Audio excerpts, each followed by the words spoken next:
Good evening and welcome to NTD News. I'm Stephanie Cox. Here are today's top stories. A deadly winter storm sweeps across multiple states in the south. Icy roads leading to dangerous and even fatal conditions. In higher education, the College Board puts out its official AP African American Studies course. What has changed from an earlier proposal that Florida called illegal? Another search for classified documents at the president's beach home in Delaware. What was retrieved from Biden's Rehoboth beach house, and what was the White House's reaction? The Fed delivers a small rate hike, while Biden and McCarthy meet to talk about borrowing more money. An economist weighs in. The first hearing on border security held today by the House Judiciary Committee. Is the GOP laying the groundwork to impeach the Secretary of Homeland Security? We have reactions from both sides. And in the NFL, the one dubbed the greatest of all time, Tom Brady, announces his retirement again. What he says this time.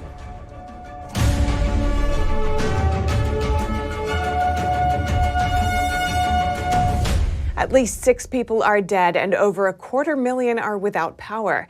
That's as an icy winter storm moves across several southern states. Here's the update.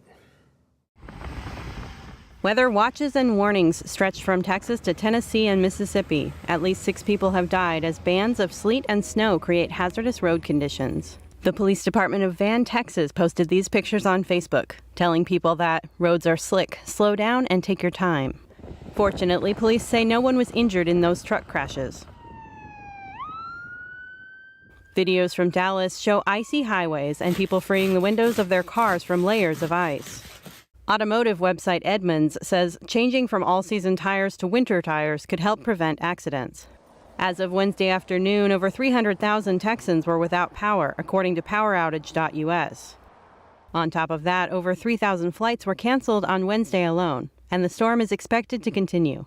A National Weather Service forecaster says it actually looks like it's going to be getting worse again across Texas. It is already a pretty big area of freezing rain across western and southwestern Texas. The winter weather is expected to move northeastward across parts of Oklahoma and Arkansas into western Tennessee and dissipate by late Thursday. Reporting by Arian Pazdar, NTD News. And in Memphis, Tennessee today, the funeral of Tyree Nichols. Vice President Kamala Harris and other politicians and activists were in attendance, calling for change.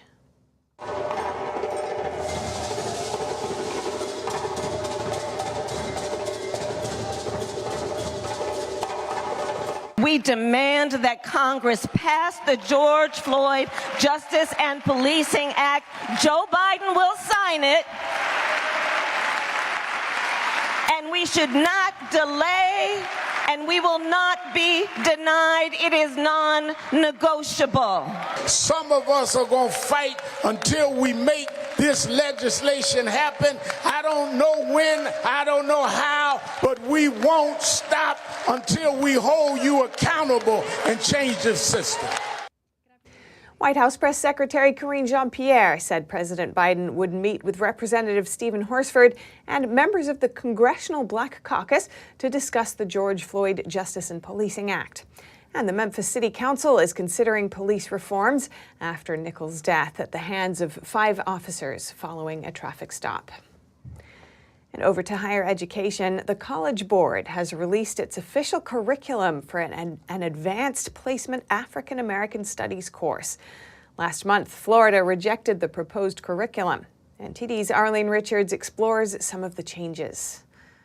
The College Board now offers an AP African American Studies course. The official curriculum came out on Wednesday. A previous version of this course required topics like Black Lives Matter and debates over reparations. Now those are research topics rather than part of an exam. And the official curriculum no longer includes secondary materials on touchy subjects, such as critical race theory and queer social movements. This may be in response to strong criticism from Florida to a preview of the course. In January, the Florida Department of Education's Office of Articulation sent a letter to the College Board stating the course is inexplicably contrary to Florida law and significantly lacks educational value.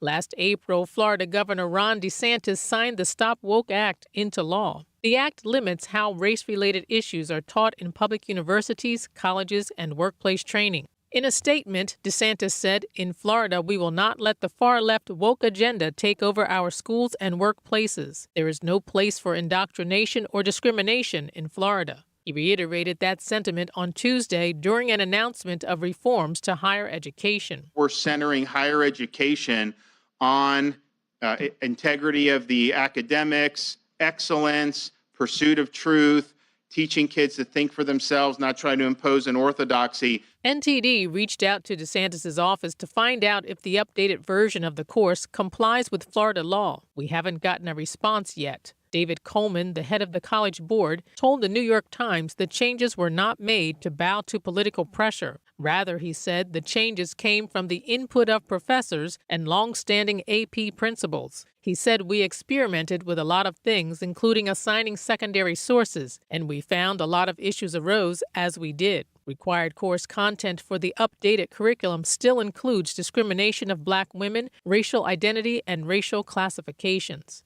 Arlene Richards, NTD News. Amid an ongoing investigation, the Justice Department searches President Biden's Rehoboth Beach home in Delaware for classified documents. This as the Republican House Speaker holds his first one-on-one discussions with Biden. NTD's Iris Tao has more. The Justice Department searched President Biden's vacation home in Rehoboth Beach, Delaware on Wednesday morning. That's according to Biden's lawyers, who later said investigators found no classified documents. But Biden's attorney said officials did take some documents from that home, including, quote, some materials and handwritten notes that appeared to be related to Biden's time as vice president.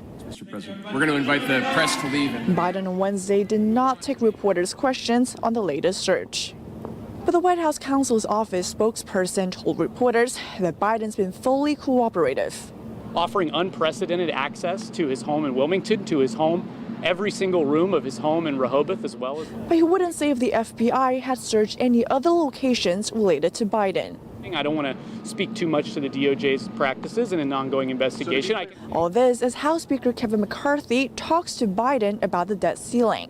Here's what he says afterwards. I think at the end of the day, we can find common ground. I really do. I've been very clear. The current path we're on, we cannot sustain. We got to change the trajectory to put ourselves on a path to balance. The White House, however, insisted on Wednesday that it's lawmakers' basic duty to lift the debt ceiling. Reporting from the White House, Iris Tao, NTD News. And earlier today, I spoke with Vance Ginn, president of Ginn Economic Consulting and senior fellow at Young Americans for Liberty, for his analysis. Vance Ginn, welcome to our show. Thanks so much for joining us. Thank you. It's a pleasure to be with you. Now, Biden and McCarthy are meeting today to discuss the $31.4 trillion debt ceiling. Biden says the debt limit should be raised without conditions and that he won't budge on that. What are your thoughts? Well, we've had a lot of spending over the last couple of years. More than $7 trillion have been added to the national debt. We're at $31.4 trillion. It's a massive amount of money that's owed by the American people. And we need to do something here with raising the debt ceiling. This shouldn't just be nothing is being done when the ultimate problem is excessive government spending. We've seen this both Republicans and Democrats over time. And right now is a great opportunity for them to start to rein in government spending so we don't fall into the situation where we may default on the debt or something else. I don't think that's actually going to happen at the end of the day, but we need some sort of fiscal restraint to be able to move on so that we don't continue to hit the debt limit so quickly. And what are your thoughts on how to go about doing that?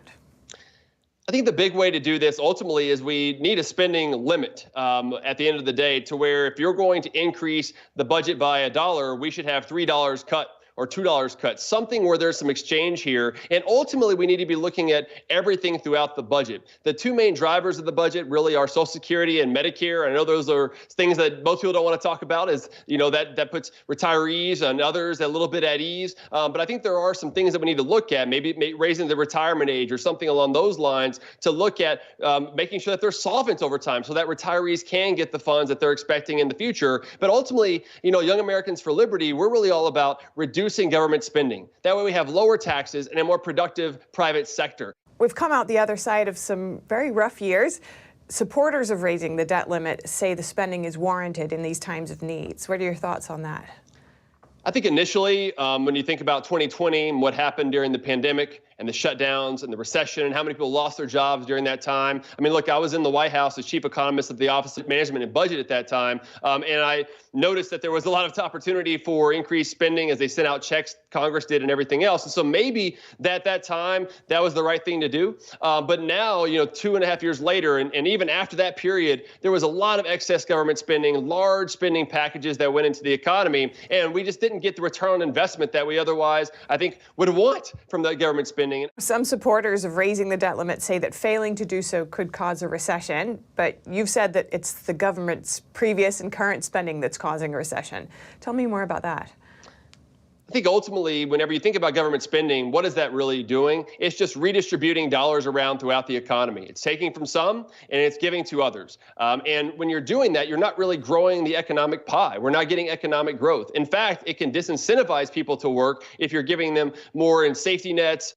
And that actually leads to less economic growth and productivity over time. And so if we could cut government spending, I think that would actually be more of an economic support for growth. If you look at GDP numbers, gross domestic product, from the fourth quarter of 2021 to the fourth quarter of 2022, the economy only grew by 1%. It was the slowest growth in a year of a recovery since 2009. And so, again, this isn't much growth at all anyway, even with this massive government spending. And so if we were to default in the debt, which I don't expect for us to do, this would mean a larger, deeper recession. So in order to avoid that, we need to make changes now that will put us on a path to fiscal sanity, fiscal solvency. And the way to do that is by cutting government spending.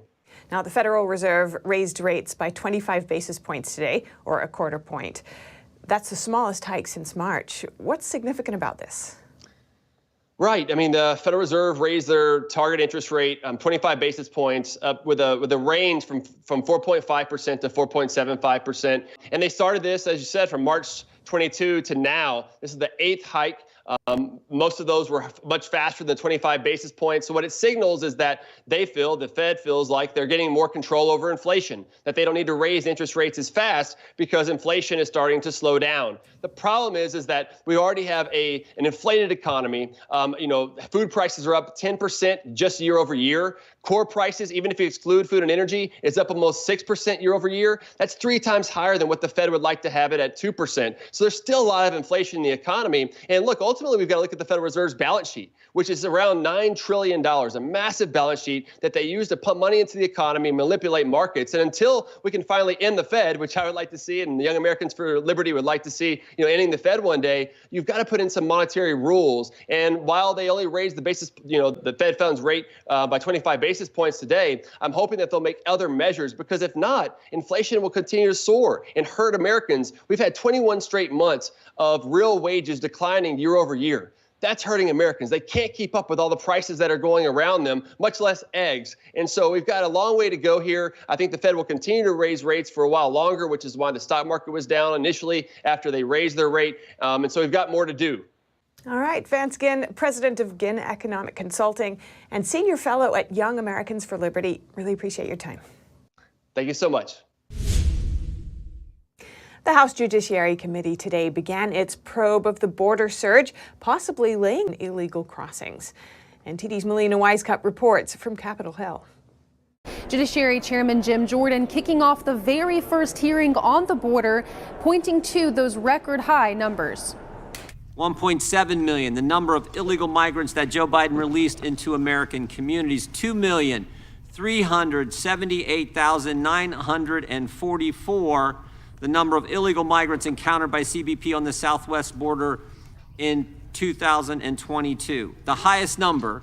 And after hitting those record high numbers, it's now looking like the number of illegal crossings is on the decline. We're still waiting for those official numbers to be published for the month of January, but they are expected to be lower. And the Biden administration says this is a result of its policies, its latest policies, which expands humanitarian parole for migrants coming from certain countries. Democrats today echoing that same message, saying that there should be solutions to address the root cause of the illegal immigration surge.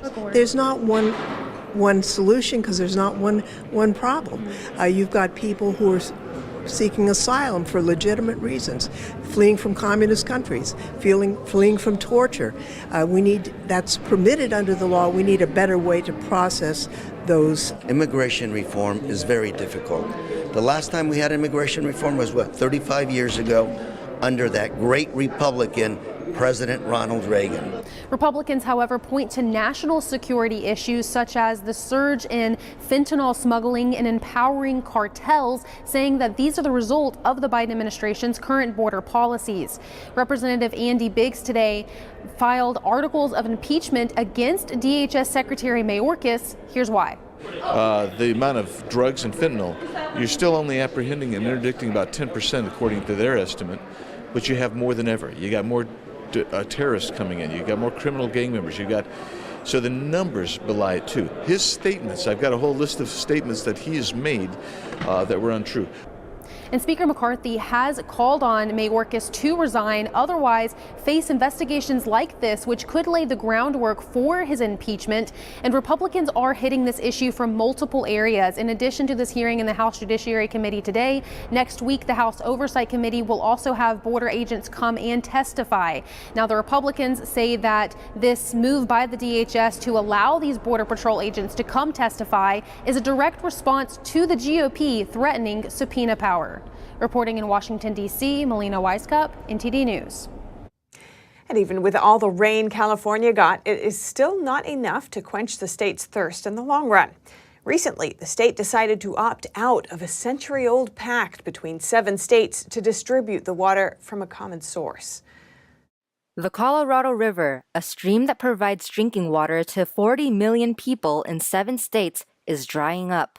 California, Colorado, New Mexico, Utah, Wyoming, Nevada, and Arizona operate under a 100-year-old compact to distribute water from the river, but the agreement has been increasingly strained from droughts. At the end of January, California split from the other 6 when faced with a U.S. government deadline to negotiate their own reductions or possibly face mandatory cutbacks enforced by the federal government. What happened today was a step forward. 6 of the 7 basin states are playing catch-up to reduce water use from the Colorado River, which is absolutely critically needed. A century ago, the agreement assumed the river would provide 20 million acre-feet of water each year. The river's actual flow in the past 2 decades has averaged 12.5 million acre-feet, leaving state water managers with more rights on paper than water that exists in the river. California receives the largest allotment. Its $50 billion agricultural industry continues to consume 80% of the state's supply. Many experts see the state's decision to sit out the agreement is increasing the chances of the water fight ending up in the nation's highest courts. We have a situation where some of the water rights holders in California are saying we're not willing to give up more water, and we think we have legal rights, and we're willing to go to court if we have to.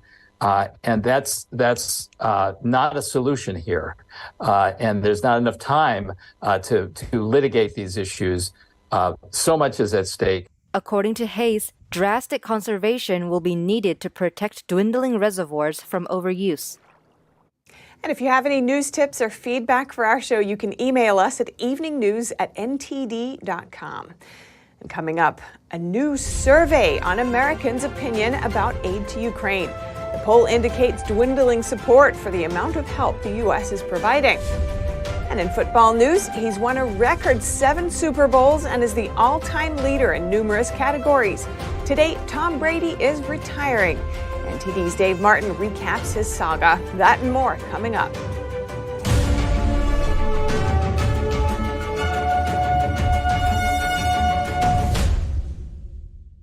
Freedom is not free, and neither is the truth.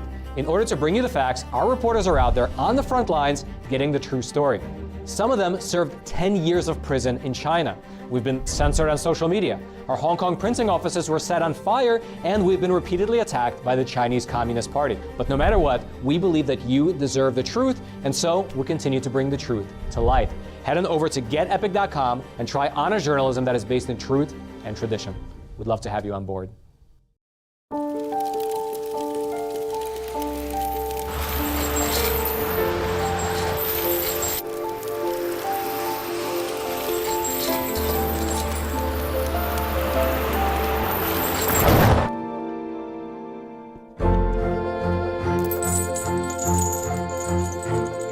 Did you know dragging chains can spark a wildfire?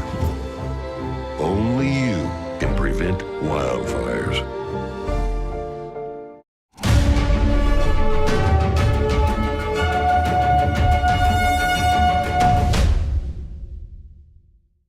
More and more Americans are now saying that the U.S. is giving too much aid to Ukraine. That's according to a new survey conducted by the Pew Research Center.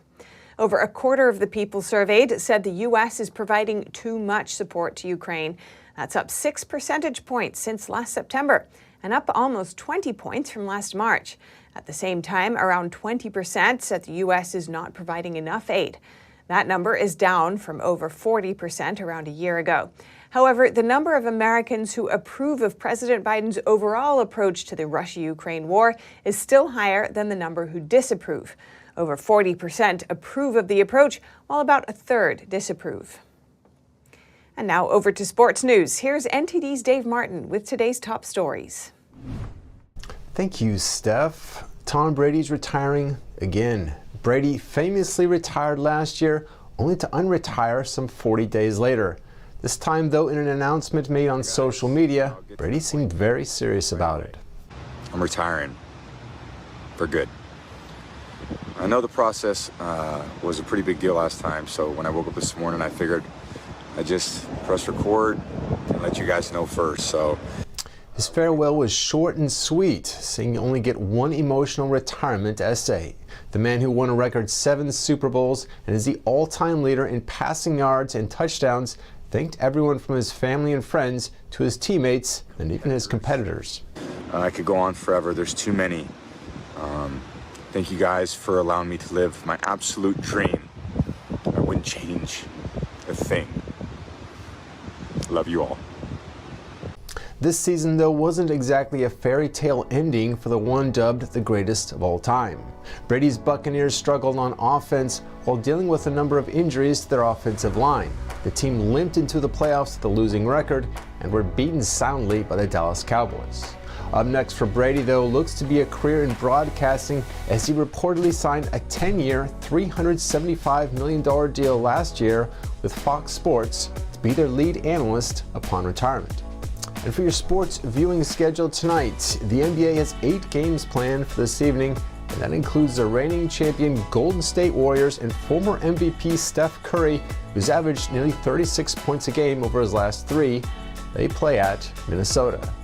And finally, for you hockey fans, another slow night in the NHL as just 2 games are on tap. The Buffalo Sabres host the streaking Carolina Hurricanes, who've won 6 in a row, and the Boston Bruins, who have the league's best record, play at the Toronto Maple Leafs. And that's it for your sports news today. Steph, all yours. Thanks, Dave. Now, for space lovers, here's something to keep an eye on. A comet that visited us tens of thousands of years ago is streaking back our way. And today is the best day to spot it in the Northern Hemisphere. A green comet is zooming closer to our planet for the first time in 50,000 years. It's set out from a distance 2,000 times farther from the sun than the Earth is. So it's interesting because it comes from a region that is so far out in the solar system. It's a region we call the Oort cloud, a very mysterious, not well understood region, where we have a reservoir of comets that are left over from the formation of the Earth and Sun billions of years ago. Nicknamed dirty snowballs, comets are balls of ice, dust, and rocks. As they approach the sun, the thinner outer layers melt, forming a cloudy outward-facing tail. For this one, the emerald hue it has reflects its chemical composition. So the reason it's green is because its surface is covered in molecules that are known as diatomic carbon. So that is 2 carbon atoms that are bonded together. And the green is caused by the effect of the sun's ultraviolet radiation shining down onto the comet. Discovered last March, astronomers relied on a wide-field camera at Caltech's Palomar Observatory. But now, it's possible to capture the beauty of the comet with binoculars. The comet will appear as a very faint, fuzzy patch in the sky. It will come around and brighten up where we could see it toward the north, passing fairly near the North Pole, and then move around, diving quickly toward the southern hemisphere.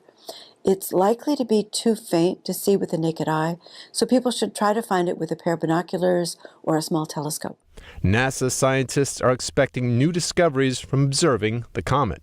We're going to be looking for the fingerprints of given molecules that we can't access from the ground. So things that are in our own Earth's atmosphere, like water, carbon dioxide, carbon monoxide, methane. We're going to be looking for those fingerprints in this comet and be able to study things that we haven't been able to see. Stargazers in the southern hemisphere will have to wait until next month to catch a glimpse. And that's all for today's news. Thanks for tuning in. I'm Stephanie Cox. Good night.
Thanks for watching us on YouTube. Did you know YouTube only keeps selective videos on its platform? So if you want to make sure you get the full picture, just subscribe to our newsletter.